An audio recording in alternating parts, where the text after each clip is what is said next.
With the rising of the sun and awakening of men in the lands of Hildorian, the First Age dawned upon the peoples of Middle-earth. Yet as human settlements began to spread throughout the east, they eventually came to the attention of the Dark Lord Morgoth, who held a fortress in the west and desired mastery over the entire continent. As his influence spread, many came to worship the Dark Lord, while others, who came to be known as the Atanatari, rejected the corruption of their people and journeyed west in search of a new homeland. Meanwhile, the Noldor elves, who traveled from Valinor to Beleriand, seeking to wage war upon Morgoth, were in need of a new High King to lead them after the death of Feanor in battle against Balrogs. Two possible candidates emerged, in Maedhros, the deceased king's firstborn son, and Fingolfin, Feanor's younger brother, who held the loyalty of his own faction of Noldor elves. However, Maedhros was soon captured by the Dark Lord when he attended peace talks that were revealed to be a trap. Though Morgoth intended on using him as a hostage to negotiate their surrender, the elves refused to even reply to his demands, and so he imprisoned and tortured Maedhros, hanging him from the top of the mountain Thangorodrim by his wrist. Though he suffered for years, eventually Fingon, son of Fingolfin, set out and successfully rescued his cousin, creating a deep bond of respect and loyalty between them. Maedhros then voluntarily withdrew his claim for the throne, submitting to Fingolfin as High King of their people, uniting the Noldor of Middle-earth under a single ruler. However, the other sons of Feanor did not agree with their elder brother's decision, as it meant the throne would pass them all by in favor of Fingolfin's line. In addition, they were each bound by the oath of Feanor, having vowed to retrieve the silmaril jewels at any cost, and so in the years of peace that followed, some tensions remained between their factions.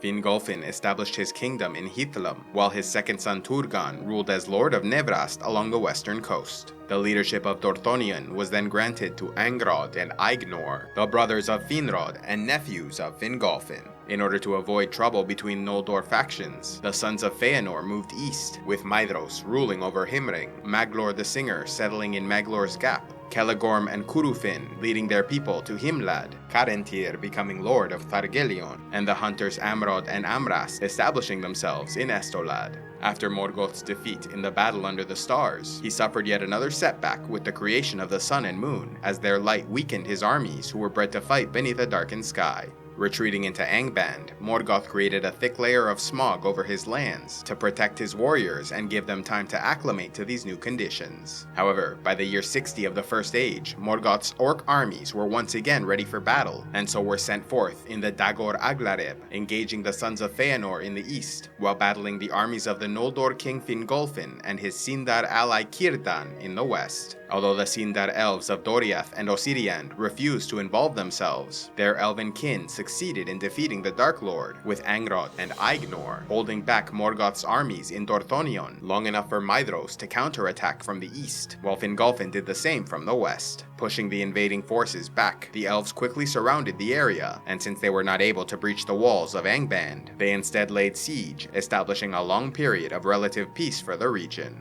In the years that followed, the Noldor thrived, with Finrod leading some of their people to the newly built city of Nargothrond, while his cousin Turgon, having been granted a dream of the Valley of Tumladin by the Vala Ulmo, led his followers from Nevrast to establish the kingdom of Gondolin. Yet while the elves prospered, continuing to spread across Beleriand, the Dark Lord Morgoth worked in the shadows, rebuilding his forces as well as capturing wayward elves and corrupting them to act as his spies amongst the Noldor. Nearly a century after his defeat at Dagor Aglareb, Morgoth sent an army of orcs to invade Hithlum from the Firth of Drengist in the west, but they were swiftly defeated by the elves under Fingon. Realizing his orc-based armies were not enough to defeat his hated enemies, Morgoth worked to breed the race of dragons, hoping to use them as weapons of mass devastation. In the year 260 of the First Age, the first of these creatures, Glaurung, the father of dragons, left Angband without permission and attacked the elves of Ardgalin. Yet because he was not fully matured, Fingon's archers were able to penetrate his skin, quickly driving him back. Though he was upset by the revelation of his secret project, Morgoth continued to breed orcs, trolls, and dragons, awaiting the day he might renew his war of conquest. During the years of peace in Beleriand, the Edain began to migrate into the west, made up of 3 human tribes descended from the Atanatari, who rejected Morgoth's teachings in the east. The first to pass over the Blue Mountains was the House of Beor, who then made contact with the Noldor elf Finrod, who helped them settle in Estolad. Continuing to develop a friendship with the elves, the House of Beor soon moved further north to establish themselves in Ladros, which was a part of Dorthonion, ruled over by the brothers of their ally Finrod. The second tribe of the Edain were known as the Haladin, or the House of Haleth, who came to know the Sindar elves of Doriath and were granted permission to settle the forest of Brethil, where they largely kept to themselves. The third tribe, originally known as the House of Marak and later as the House of Hador, were a tall and fair-haired warrior people who settled in Estolad and Ered Wethrin before moving to Dorlomin and pledging their loyalty to Fingolfin. Yet not all were interested in befriending the Noldor, with even some of their fellow elves resenting their presence in Middle-earth, remembering what it was like before the wars with Morgoth and Rising of the Sun. One of these elves was the great Sindar blacksmith Eol, who came to be known as the Dark Elf, moving from Doriath deep into the forests of Nan Elmoth, where trees grew so large sunlight did not touch the ground. In Nan Elmoth, he built his home and lived in relative solitude, using his great skill to craft Anglakel and Anguirel, two black-bladed swords forged from the metal of a fallen meteorite. In order to claim the lordship of this new homeland he loved, Eol gifted Anglakel to King Thingol, who accepted it as payment.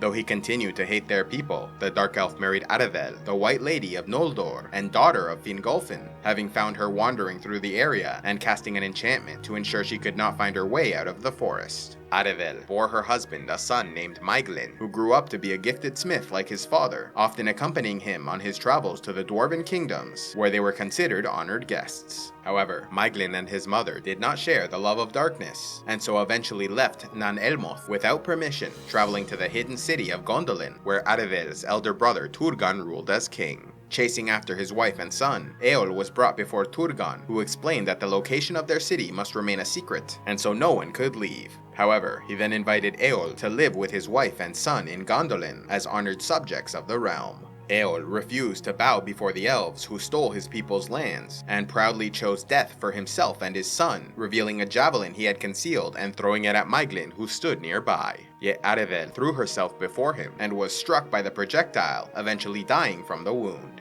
In punishment, the king ordered Eol thrown off the high cliff of Caragdur, but defiant to the end, the Dark Elf used his final words to curse his traitorous son, condemning him to suffer the same fate as his father. After nearly 400 years spent rebuilding his armies, the Dark Lord felt ready to attack, and so began the Dagor Bragolach, causing the mountain of Dangorodrim to erupt in a river of fire that destroyed the elven armies besieging Angband. With the way forward cleared, Morgoth's lieutenant Glaurung, the now fully matured father of dragons, led an army of orcs, trolls, and balrogs to attack the lands of the Noldor. Although the Edain rallied to reinforce their elven allies, their armies were overwhelmed by the ferocity and scale of the attack, with Morgoth's forces quickly killing Angrod and Aignor to conquer Dorthonion before scattering the armies of the sons of Feanor at Lothlan and Maglor's Gap, driving Maglor into retreat. Fortunately, he was able to lead the last of his men to Himring, where he helped his brother Maedhros successfully defend his realm. The Dark Lord's forces also attacked Thargelion, leaving Caranthir to flee to Amon Ereb and breached the Pass of Aglon, prompting Celegorm and Curufin to retreat to Nargothrond, though Maedhros eventually led his warriors to retake the pass. Enraged by the slaughter of his people and allies in the north, King Fingolfin personally rode to Angband and challenged Morgoth to single combat. Though the Noldor king died in the fighting, he was able to wound Morgoth several times, even stabbing him in the foot with his final breath, wounding the Dark Lord so badly he walked with a limp for the rest of his life. With Fingolfin dead, rule fell to his firstborn son Fingon, crowned the new High King of the Noldor from his seat in Hithlum. In the years that followed, Morgoth's attacks continued, with his lieutenant Sauron leading an army to capture the island of Minas Tirith in the Pass of Sirion, trapping its ruler Orodreth and his uncle Finrod. However, the elves were able to escape slaughter thanks to the intervention of the human Barahir, lord of the House of Beor, who led his men to engage the enemy in the Fen of Serek, giving their allies time to retreat further south to Nargothrond. In gratitude for their help, Finrod gifted their leader the Ring of Barahir, promising to aid the House of Beor should they ever be in need. With Morgoth pressing his attack upon the north of Beleriand, Barahir, chieftain of the House of Beor, refused to leave their homeland of Ladros, sending his wife to lead the women and children away, while the warriors remained to defend their realm. Though soundly defeated, Barahir survived along with 12 companions, who went on to live as outlaws in the wilderness, attacking Morgoth's forces whenever possible. Unfortunately, they were soon betrayed by Gorlim the Unhappy, resulting in the death of all of the companions, save for Barahir's son, Beren, who was off on an errand at the time of the massacre. With his father and friends gone, Beren made his way south into Doriath, where he encountered Luthien Tinuviel, daughter of King Thingol and Queen Melian the Maya, believed to have been the most beautiful elven maiden to ever exist. Beren and Luthien fell madly in love, and so the son of Barahir was eventually summoned before the royal court of Doriath, where he introduced himself as chieftain of the House of Beor, presenting the Ring of Felegond to demonstrate the friendship his father had earned from a king of the Noldor elves. And while many were impressed, Thingol was offended by the idea that his precious daughter would marry a mortal human, and therefore devised an impossible task that he demanded as bride price. Before the entire court, the king decreed that Beren must retrieve a silmaril jewel from the Iron Crown of Morgoth and return it to Doriath in order to be deemed worthy of marriage to Luthien. But Beren was not fazed by the demand, replying coolly, "For little price do elven kings sell their daughters, for gems and things made by craft. But if this be your will, Thingol, I will perform it." Afterwards, Queen Melian warned her husband that becoming involved with the Silmarils would doom them, as the sons of Feanor had long ago vowed to retrieve all three at any cost, and would never allow Thingol to have one in his possession. Nevertheless, the challenge was issued, and so Beren traveled west to Nargothrond, where he met with King Finrod Felegond, who recognized him as an ally and did not need the ring for verification. Finrod, bound by the oath given to Barahir, put his crown aside and agreed to help Beren in his mission. However, as they traveled towards Angband, Sauron became alerted to their presence and engaged in a wondrous battle with Finrod, where they each used magic to sing songs of power, clashing in a piercing and treacherous sway of lethal force. Unfortunately, Finrod was ultimately defeated, leading to their imprisonment in a dark dungeon, where the only thing they sometimes saw were the yellow eyes of a werewolf coming to devour one of the prisoners. Sauron believed this would encourage them to reveal the purpose of their journey, but none of the companions betrayed their king. When only Finrod and Beren were left, the werewolf again came, but this time the Elven King summoned the last of his strength and burst forth, breaking his chains to slay the beast with his bare hands. Yet he suffered fatal wounds in the struggle, and so said a final goodbye to his friend and ally before passing away. Far from the Shadowlands of Morgoth, Luthien felt the terrible pain of her beloved Beren and left Doriath all alone to seek him out, though she soon encountered Huon the Wolfhound of Valinor, who became her companion. Traveling together to Tolin Gaurhoth, Huon defeated Draugluin, Lord of Werewolves, before facing off against Sauron directly, who took the form of a werewolf and snake before realizing he was defeated and became a bat to fly away. Luthien then found Beren in a dark prison, and the two were at last reunited, burying Finrod before departing. Continuing together on the quest for the Silmaril, they overcame many hardships such as a hostile encounter with Celegorm and Curufin, two of the sons of Feanor, but eventually reached the fortress of Angband and snuck into Morgoth's lair. Entranced by Luthien's magic, the Dark Lord was put to sleep, allowing Beren to successfully cut a Silmaril from his iron crown. Elated by his success, he then attempted to take a second Silmaril, but the blade broke, causing a shard of steel to cut Morgoth's cheek, stirring him awake. As they ran for their lives, they were confronted by the werewolf Karkaroth, and so Beren pulled out the Silmaril, hoping its brilliant light would scare it away, only for the creature to bite off his hand, swallowing the jewel and going mad as it burned him from inside. Karkaroth then went on a rampage through the forest, while Beren and Luthien were saved by the Eagles, who learned of their situation from Huon the Hound. Although Beren initially failed to recover the Silmaril, Thingol saw his value and deemed him worthy of marrying his daughter. Now accepted into the family, the king organized a great hunt to slay the beast Karkaroth, only for the creature to target them in return, attacking Thingol. However, Beren saw the beast approaching and threw himself between them, suffering a fatal wound before Huon the Hound charged forth and killed the werewolf. Yet the Hound also suffered severe injuries, using the last of his strength to walk over to Beren and lay by his side before dying. One of Thingol's men then cut open the werewolf and removed the Silmaril to place it in Beren's hand as he died, so he might fulfill his vow and present the jewel to the king. Arriving in the halls of Mandos, Beden's spirit refused to depart for the human afterlife, without saying a final goodbye to the woman he loved, and similarly, without him in her life, Luthien gave into despair and soon followed him into the grave. She too then arrived in the halls of Mandos, where she sang a beautiful song of such sorrow she caught the attention of the Valar, who consulted with Eru the creator and decided to present her with a choice. Either Luthien could continue on like other elves, with her fate tied to the world, or else she could be reborn alongside Beren in Middle-earth, destined to live a mortal life and share in the fate of men. Rejecting the gift of immortality, she spent the rest of her life with Beren in Tolgalin of Osiriand, where they had a son named Dior, who was named heir to his grandfather King Thingol. For thousands of years, the tale of Beren and Luthien inspired and enthralled the peoples of Middle-earth as a shining example of a love so strong none could stand between them. Further, it was the first known marriage between a human and elf, creating a bloodline that would endure until the end of the world.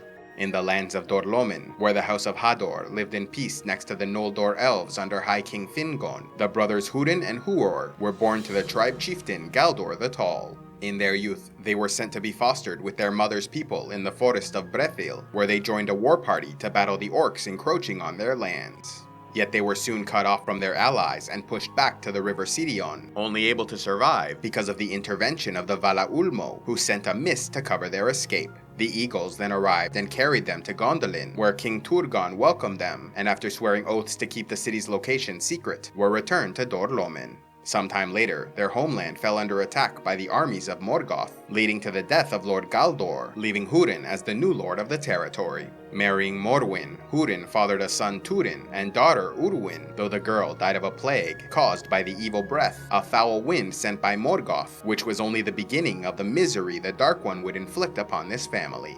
Huor, however, was spared many of his brother's hardships, fathering Tuor, a great warrior who went on to marry an elf maiden and father a line of half-elven heroes, which included such names of legend as Aedendil the Mariner, Elrond of Rivendell, and Elros of Númenor. Yet while Huor's line would thrive for thousands of years to come, the children of Hurin were fated for tragedy. With Morgoth now in control of the north, Maedhros, eldest son of Feanor, set out to unify the remaining realms of elves, humans, and dwarves to defeat this threat and reclaim their lands. And so began the Nirnaeth Arnoediad in the year 472 of the First Age, seeing the union of Maedhros divided into two hosts, with the sons of Feanor in the east, alongside the human tribes of Bor and Ulfang called Easterlings, and the dwarves of Nogrod and Belegost, while High King Fingon led their western army, comprised of the Noldor elves of Hithlum, the Sindar elves of the Falas, the men of House Hador from Dor-lómin, and the men of House Haladin from the forest of Brethil. After Finrod's death, his sibling Orodreth became king of Nargothrond, yet he refused to join the union due to his hatred for two of the sons of Feanor, Celegorm and Curufin, who had conspired against his elder brother. Nevertheless, a small company of elven warriors disagreed with this decision and followed Prince Gwyndor to join the Western Army. Doriath also refused to take part in the offensive being planned, as Thingol was in possession of a silmaril jewel, making him an enemy of the sons of Feanor, and so only the adventurers Mablung and Beleg departed the realm to join up with Fingon's forces. The plan for battle called for those following Maedhros in the east to march directly into Anfauglith, expecting the Dark Lord to release his armies so that the western host might crush them from the other side. However, Morgoth's spies informed him of their intentions, allowing him to prepare his forces and concoct a plan of his own. First, he sent a great army of orcs, trolls, dragons, balrogs, and other dark creatures to waylay the eastern army and prevent them from arriving on time, while a smaller army of orcs was sent directly into Anfauglith to challenge Fingon into abandoning his defensive position and charging forward. However, the High King did not take the bait, and was soon reinforced by the late arrival of 10,000 warriors under Turgon of Gondolin.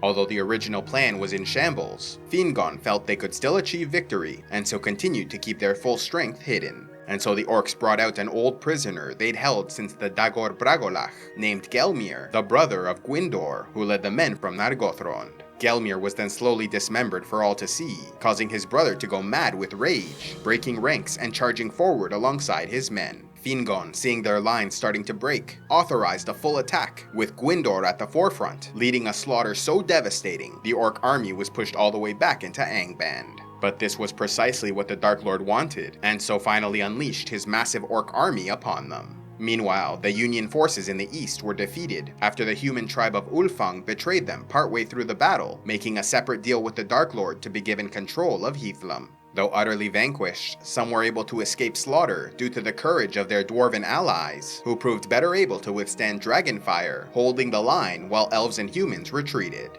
After their victory in the east, Morgoth's armies joined the fighting at Angband, where Fingon's forces were already in retreat. Overwhelmed by the onslaught of enemies, many perished in the fighting, including High King Fingon, who fell to Gothmog, Lord of Balrogs. Upon seeing the death of the king, the men of Dorlomin charged forward and sacrificed themselves to allow Turgon and the elves of Gondolin to escape, resulting in the death of Huor and capture of Hurin. Following the defeat of the Noldor elves in the Nirnaeth Arnoediad, Morgoth's forces swept through Beleriand, capturing much of the area, including Hithlum, which was given to the Easterlings who betrayed the Union of Maedhros. However, the Dark Lord had no intention of rewarding them, instead turning these lands into a prison by cutting them off from the rest of the continent. After the siege and fall of the cities of Brithombar and Eglaris in the Falas, Círdan led the survivors to the Isle of Valar, hoping to establish a refuge for their people, while in the east, the sons of Feanor lost their lands as well, retreating to Amon Ereb. Of the great elven kingdoms that once existed, Doriath was one of the few to remain, protected by the Girdle of Melian, created by their queen. Nargothrond also remained unconquered, ruled by King Orodreth, who, along with King Thingol, did not participate in the battle against Angband, instead fighting a secret war from the shadows in order to avoid attracting Morgoth's attention. As a result, Morgoth did not consider these realms as immediate threats to his power, instead focusing on Gondolin, ruled by Turgon, who after the death of his brother Fingon, became High King of the Noldor Elves. Yet the location of their city remained unknown, and so the Dark Lord tortured and interrogated his captive Hurin, who had traveled to Gondolin in his youth. Despite the horrors inflicted upon him, Hurin refused to betray King Turgon, and so Morgoth placed a powerful curse on the man and his family, seating him immovably upon the mountain Thangorodrim, so he might watch helplessly from afar, as his loved ones suffered their tragic fates. With the Easterlings given dominion over Hithlum, including the lands of Dorlomin, they plundered and enslaved the last remnants of the House of Hador. In order to protect Hurin's son, Turin was sent to Doriath, where he was raised by King Thingol, while his mother Morwen remained in Dorlomin, giving birth to her third child, Nienor. Fortunately, Hurin's wife and young daughter were largely left in peace, due to a rumor that stated Morwen was a powerful witch allied with the elves. In Doriath, the boy Turin grew to be a strong, courageous, and highly skilled fighter, and at the age of 17 asked King Thingol for a place among his warriors. Throughout these years among the elves, Turin befriended Mablung the Heavy Hand and Beleg Strongbow, but also made an enemy of Saidos, counselor to the king. Eventually, Saidos tried to ambush his enemy in the forest, but died in the resulting conflict. Believing he would be held responsible, Turin left Doriath behind, taking over the leadership of a band of outlaws, where he was soon joined by his friend Beleg, who brought him the sword Anglakel as a gift from King Thingol. Unfortunately, leaving Doriath was but the first step down a terrible path for the son of Hurin, who went on to bring pain and suffering to nearly all those he grew to love. First, his band of outlaws were massacred in Aman Rud after making an enemy of Mim, the petty dwarf, who revealed their location to the orcs. Next, Turin killed his friend Beleg Strongbow when he awoke confused and disoriented after being rescued from captivity. Realizing what he had done, the son of Hurin nearly went mad with grief, but his new friend Gwyndor, a former captive of Morgoth, took him to Nargothrond, where Turin reforged Anglakel into a black-bladed sword he named Gurthang. In time, this human among elves became an important advisor to Orodreth, but again the curse struck as he convinced the king to build a great bridge across the river Narog and fight openly against the Dark Lord Morgoth at the Battle of Tumhalad. Unfortunately, they were devastated by the fires of Glaurung, father of dragons, resulting in victory for the forces of Morgoth, who killed King Orodreth, sacked the city, slaughtered their warriors, and enslaved the population. During the battle, Glaurung used his magic to place Turin into a hypnotic daze and twisted his mind, convincing him that his mother Morwen and younger sister Nienor needed him in Dorlomin. And so when he awoke from his stupor, he did not try and rescue the elves, instead needlessly departing for his people's homeland, where he learned his mother and sister were not even present, having traveled to Doriath long ago searching for Turin. Realizing the trick that had been played on him, the son of Hurin grew so enraged, he killed the Easterling lord Broda before turning back to track down Glaurung and his prisoners. Unfortunately, Turin's reckless behavior in Dorlomin proved devastating for the remnants of the House of Hador, who suffered further abuse and oppression at the hands of their Easterling masters. Although he failed to protect his people, Turin hoped he could rescue Finduilas, the betrothed of his friend Gwyndor, who died in the Battle of Tumhalad. But he arrived too late and collapsed in grief upon her burial mound. Racked by pain and guilt, Turin returned to the forest of Brethil, where he came across a beautiful woman crying with sadness and no memory of her past. She took the name Niniel, and soon they were married, allowing Turin to know happiness once again. But soon enough it was all taken away as he faced Glaurung in battle, mortally wounding the creature before collapsing unconscious from a magical spell. While he slept and Glaurung lay dying, the dragon used his final moments to lift the veil of amnesia set upon Niniel to reveal that her name was actually Nienor, sister of Turin Turambar. Realizing that she married her own brother and was pregnant with his child, Nienor took her own life by leaping into a ravine. When Turin awoke, he was told what occurred by Brandir the Lame, lord of his mother's people, the Haladin, but grew so enraged he refused to believe it, killing the man before many witnesses. Yet soon his friend Mablang of Doriath arrived, confirming the truth of the tale, and Turin became so distraught he could no longer abide the misery of his life, and fell upon his sword. With the children of Hurin dead, the Dark Lord Morgoth feigned mercy and freed his captive, knowing that the man was now broken and might inflict his misery and doom upon others. Finally free, Hurin returned home to Dorlomin, only to find it occupied by Easterlings, with the last of his people enslaved. He then set out to take refuge in Gondolin with his friend King Turgon, but when he arrived he received no response, as the king feared this might be a trap by the Dark Lord. Feeling betrayed by the king for whom he'd sacrificed so much, Hurin yelled out in anger, and by doing so revealed to Morgoth the general location of Gondolin, which would ultimately contribute to the city's downfall. Turned away, Hurin continued on to the forest of Brethil, where he was at last reunited with his wife Morwen, encountering her at the graves of their children.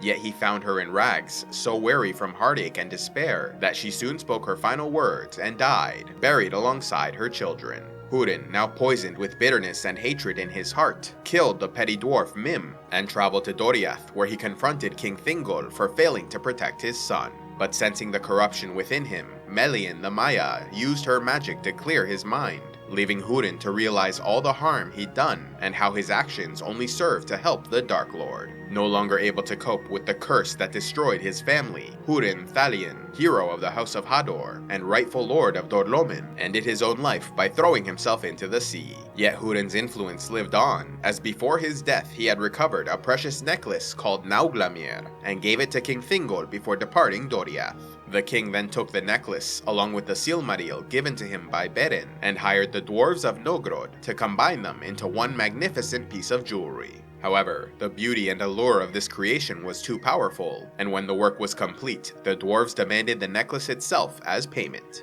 When Thingol refused to pay their price, violence erupted, resulting in the death of the king.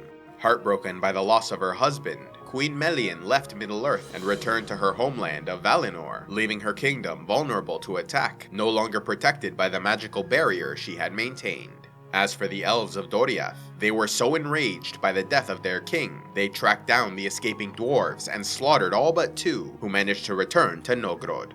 Once arrived in their homeland, the survivors lied about what had occurred, claiming Thingol refused to pay them for their work and that it was he who had attacked them. Enraged by this apparent betrayal, the dwarves gathered an army and marched on Menegroth, sacking the city in a terrible battle with heavy losses on both sides, including the death of Mablang, who guarded the Silmaril necklace, which was then taken by the invaders. Yet the victory of the dwarves was short-lived, as Tol Galen soon heard about the death of Thingol and attack on Doriath, prompting Beren to leave their sanctuary with an army of green elves to slaughter the dwarves returning to their mountain and recover the precious necklace, which was then worn by Luthien until her death, when it was passed on to her son Dior, who inherited the rule of Doriath. With the Silmaril stolen from Morgoth in possession of Dior Elukil, ruler of the restored kingdom of Doriath, the sons of Feanor demanded the jewel's surrender, still bound by the oath spoken centuries earlier. Hearing no reply from the king, Celegorm rallied his brothers, and together they marched an army into Doriath, slaughtering their fellow elves in the second kinslaying. Among those who perished were King Dior and his wife Nimloth, while their twin sons Elurin and Elured were captured and left in the woods to die. Though the sons of Feanor were victorious, they suffered heavy losses, with the death of Curufin and Carantir, as well as Celegorm, who was slain by the king. They also failed to complete their objective, as Elwing, daughter of Dior and Nimloth, managed to escape with the silmaril, leading a party of survivors to seek refuge in the mouths of Sirion. With Doriath fallen, Gondolin became the last great elven kingdom in Beleriand, though the Dark Lord Morgoth was already scheming to bring about their downfall. Within the walls of the secret city, two influential factions were at odds, as Maeglin of the House of the Mole grew increasingly jealous and angry towards Tuor of the House of the Wing over his marriage to the beautiful Idril, daughter of the king. Maeglin was the son of King Turgon's sister, who found her way to the forest of Nan Elmoth, where she married Eol the Dark Elf, and raised their child. Tuor, meanwhile, was a mortal man descended from the chieftains of the House of Hador, and was the son of the mighty hero Huor, and grandson of Galdor the Tall. Despite being born in other lands, both came to live in Gondolin, and were made lords by Turgon, forming two of the 12 great houses of the kingdom. Yet Maeglin fell madly in love with his cousin Idril, and was outraged to learn she would marry Tuor, growing increasingly jealous of the human. With discontent clouding his judgment, Maeglin unwisely decided to break the law and left the city, only to be captured by orcs and brought before Morgoth. Under threat of torture, Maeglin revealed the location of the hidden city and offered details about their defenses, pleasing the Dark Lord, who then promised him the kingship of Gondolin, with Idril as his bride, in exchange for betraying Turgon and killing Tuor. Agreeing to his terms, Maeglin soon returned to Gondolin, where he feigned a new positive attitude in order to avoid suspicion, laughing and joking with his fellow elves. Having learned much from his elven servant, Morgoth knew that the armies of Gondolin were prepared for invasion, and so cleverly withdrew his spies and scouts from the area, tricking King Turgon into believing the Dark Lord had cancelled his plans to attack. And so it would be on a night of celebration, with defenses reduced, that Morgoth gathered his mighty host and marched upon the city. Though the elves were ultimately defeated, they fought to the bitter end, performing deeds of great valor, like when Ecthelion of the House of the Fountain fought Gothmog, the Lord of Balrogs, driving the beast into a fountain where they both died. There were also the actions of the human Tuor, who led the House of the Wing against Maeglin and the House of the Mole, killing the traitor and tossing his body over the walls of the city. Tuor then rescued his wife Idril and son Eärendil, before leading a retreat out of Gondolin, under orders from the king, who remained behind with his soldiers to hold off the enemy. As Tuor and Glorfindel of the House of the Golden Flower led their people through a secret escape, they were confronted by a Balrog. Glorfindel then sacrificed himself, using the weight of his body to drag the creature over a cliff, allowing Tuor to lead the remnants of their people west, taking refuge in the mouths of Sirion alongside the survivors from Doriath. As the years went on and Tuor grew older, he longed to explore the Western Sea, eventually sailing away from Middle-earth alongside his wife Idril, with their ultimate fate unknown. Back in the mouths of Sirion, Tuor's son Eärendil remained behind, ruling over those who settled in Arvernien, alongside his wife Elwing, daughter of King Dior, who still possessed the silmaril of Doriath. Together, they had two sons, naming them Elrond and Elros. Unfortunately, it was not only the forces of Morgoth who sought to do them harm, as the remaining sons of Feanor continued to search for the jewel of their father, still bound to the oath they swore. Marching their army to the mouths of Sirion, they launched the third kinslaying, once again slaughtering their fellow elves. Though the sons of Feanor won the battle, and even apprehended the princes Elrond and Elros, Amrod and Amras were killed in the fighting, and they once again failed to capture the silmaril. With their settlement destroyed, Elwing threw herself into the sea, where she was saved by the Vala Ulmo, who transformed her into a great white bird. Flying through the air, she then found her husband Eärendil aboard the ship Vingelot, and together they sailed west, using the silmaril to light their way, hoping to find the Valar and beg for their assistance. When they arrived in Aman, Manwë was moved by their plea, and assembled a great army of Valar, Maiar, Vanyar elves, and those Noldor who remained behind when Feanor and Fingolfin journeyed to Middle-earth. The Teleri elves also contributed to the mission by providing ships to take them east. However, they refused to participate in the fighting, as they still resented the Noldor of Feanor, who slaughtered their people in the first kinslaying. Arriving in Middle-earth, they were joined by the surviving elves of Beleriand, as well as the remaining men of the West, while many Easterlings fought for the Dark Lord, whose armies had grown vast after conquering nearly all of Beleriand, and included orcs, trolls, balrogs, dragons, and other wicked creatures. They then engaged in the War of Wrath, a long and bloody struggle that went on for 40 years as the host of the Valar carved their way through the enemy to at last reach the bulk of their forces in the north. Desperate to turn the tide of battle, Morgoth unleashed his deadliest weapon, releasing his winged dragons for the first time, quickly devastating the armies of light and threatening to defeat their forces. Yet as the fighting intensified, Aedendil the Mariner flew into battle aboard a skyship, accompanied by a mighty host of eagles under Thorondor, destroying many of the dragons, including Ancalagon the Black, largest and greatest among them. When at last the forces of the Dark Lord were defeated, Morgoth was captured and taken to Aman, where he was beheaded and his spirit sent through the Door of Night into the Timeless Void, unable to return to Arda until the Dagor Dagorath at the end of the world. With Morgoth captured, the final 2 silmarils were recovered by the Maya Eonwe. However, when the last 2 surviving sons of Feanor learned of their location, they snuck into the camp and killed the guards to take possession of the jewels and at last fulfill their oath. Surrounded by enemies, Maedhros and Maglor were prepared for a fight to the death, but Eonwe instead allowed them to leave unharmed, so no more blood would be shed. Though they finally held the jewels of their father, the sons of Feanor found no joy or peace in their victory. As they'd committed so many evil deeds, the silmarils burned in their hands as they held them, bringing only pain and misery. Unable to live with all they'd done, Maedhros threw himself and the jewel into a fiery chasm, while Maglor tossed his silmaril into the ocean and lived out his days wandering alone through Middle-earth, singing songs of lament. With the War of Wrath at an end, the lands of Beleriand collapsed into the sea, and so the Valar issued a pardon to the remaining Noldor who had left Valinor, allowing many of the elves to return to the Undying Lands. Yet not all were willing to abandon Middle-earth, with leaders like Gil-galad, Galadriel, Celeborn, Elrond, and Oropher choosing to remain behind and found new homelands further east. As for the Edain, who fought with the Valar, they were rewarded with the island of Numenor in the middle of the Sea of Belegir, founding a new, glorious kingdom under the rule of Elros, who was born half-elven but chose to live the mortal life of a human, as opposed to his brother Elrond, who chose to live as an immortal elf. Though Morgoth was at last defeated and could no longer directly influence the world, many of his followers continued on, with orcs, trolls, dragons, and balrogs fleeing into the east, as well as his lieutenant Sauron, who rose to become the new Dark Lord of the Second and Third Ages.